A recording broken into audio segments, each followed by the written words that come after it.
Hello and welcome to my channel. I am Zodiac Bandit, and today we have a spoiler-filled video.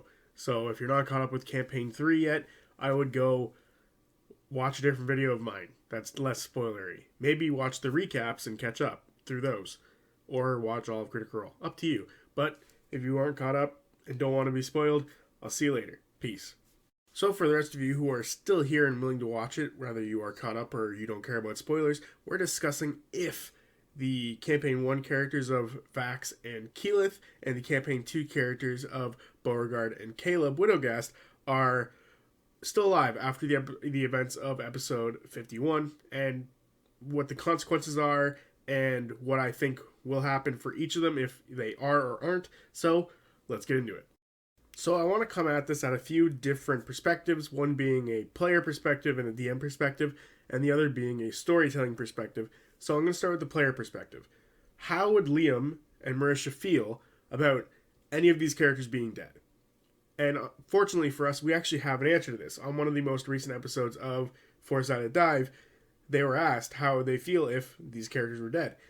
And they basically said, to sum it up, that they would be okay with Keyleth and Vax both being dead because their stories are kind of long since over. They have achieved their goals, now they're just kind of going through things, or they're in a place that they can't really get out of and they have to go through the motions as well.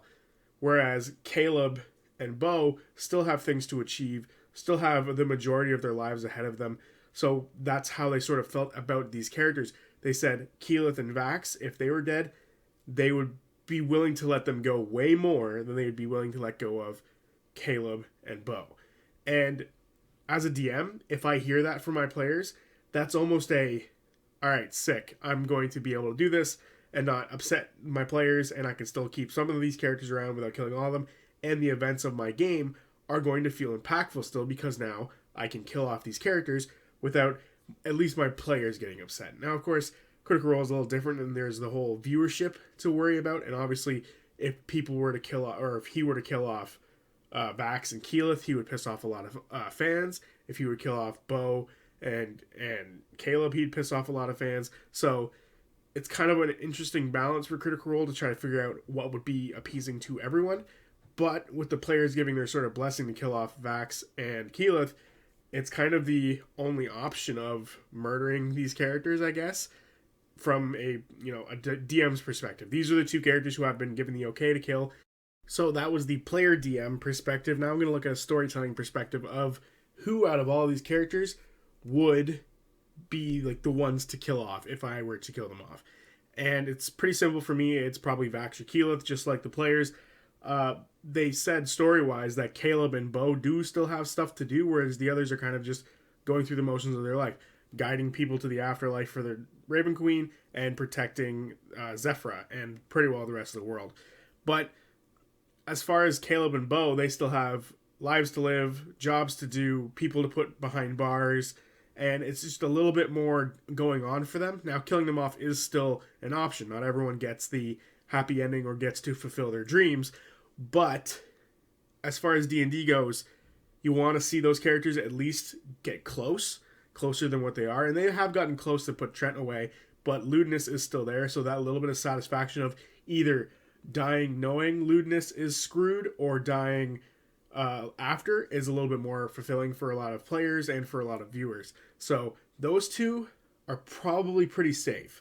Now, as far as Vax and Keyleth goes, Keyleth is a protector of a bunch of people, and she was in pretty rough shape by the end of the whole assault going on, but that's when Vax appeared, and then Vax was turned into the little lens for the telescope. Out of all of the characters, I think Vax is the most screwed, because Keyleth was in the same situation as Caleb and Beau, where they were both sort of out of commission, and they were all in the same sort of area of effect where they probably got teleported away. Teleported by whatever the flash of light was that teleported the bells to wherever they have ended up. So for me, those three characters, Keyleth, Beau, and Caleb, are probably teleported elsewhere, whereas Vax is either still a lens or has effectively sizzled out of existence because of this lens being used. So out of all the characters storyline-wise that Matt has set up with the whole transportation from a white light, Vax, to me, seems like the one who's probably actually dead. So, now I think I can move on to the consequences. So I'm going to go over the consequences as if all 4 of them have, in fact, perished. So first and foremost with Vax, if he dies, the Raven Queen has to pick someone else, and likely the vestige is gone, so the Raven Queen has to now make a new vestige for the next champion of the Raven Queen. Guiding those to the afterlife might be a little difficult for now, but we don't know quite how that works or how many of these guiders they have, or the Raven Queen has. So probably very little will happen in that regard, but she will need to pick a new champion to sort of fight for her name, which is something that's necessary as of right now because there's a God Eater potentially on the loose. So yeah, kind of need a champion for the Raven Queen. As far as Caleb goes, as far as Keyleth goes, they're gonna have to pick someone else to be the next Tempest, the next leader of the Ashari people. So that's extremely important, and they'll have to send someone to go on their next sort of Aramente, which might not be possible for 100 years, right? Because these people don't succeed, not always at any point. Not everyone gets to succeed, so each time they pick someone, they have to wait for acknowledgement that they failed, or they have to just choose to send someone else out. So they could wait a long time before the next voice of the Tempest is available or even present. So, and is even strong enough to actually do it. Keyleth was extremely strong by the time she actually got to be the leader of the Ashari people. So it's a long process for the next leader of the Ashari, and it could leave the Ashari people screwed for a long time. And so as far as Caleb and Bo, the consequences are a little smaller. The Kobold Soul would lose an agent. Yasha would be pissed off, which would likely bring Yasha into the story. But to go with the rest of that, Essek would be pissed off. The school or the academy that Caleb has been in would lose someone there, and the rest of the Mighty Nine would also show up. Specifically, Veth. Veth would probably be the one out of all the 9 to sort of push in and start doing some other stuff.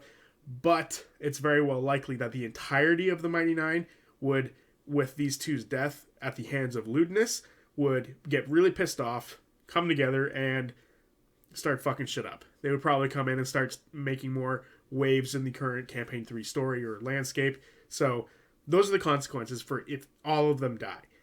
I probably missed a few consequences, but that's how the cookie crumbles. It's a really big world. So this is where I sort of sit on the character death perspective for these previous campaign characters. I think Vax is likely the only one to be truly dead. I think Caleb and Bo are likely teleported somewhere else and are either prisoners because they had their chains on and the anti-magic bracelet or necklace on, whatever the hell it was called. And we have no idea where Keyleth is, like the other two. But I think she probably got teleported somewhere else as well and is either prisoner, much like the other two, or probably got found by one of the 100 or so Ashari that are probably there. So they're probably not, she's probably not in the worst shape, but likely alive. Vax is the only one that I think is truly, truly in danger of either being dead or about to be dead, because he was used as the lens for the telescope, which was a ton of divine power. So kind of a bad situation for him.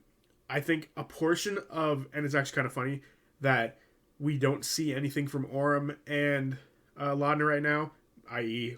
Marisha and Liam, because I think a portion of what they're going to be doing in their sort of split story is they're going to be trying to rescue these characters. I think they're going to be the ones who sort of are close enough to the whole situation still to where they can potentially try to save Keyleth, Bo, and Caleb. I think that would be like their sort of story. The others are sort of dealing with other background stuff, but the characters that we have now are all characters who we've seen background story on a little bit, with the exception of Ashton.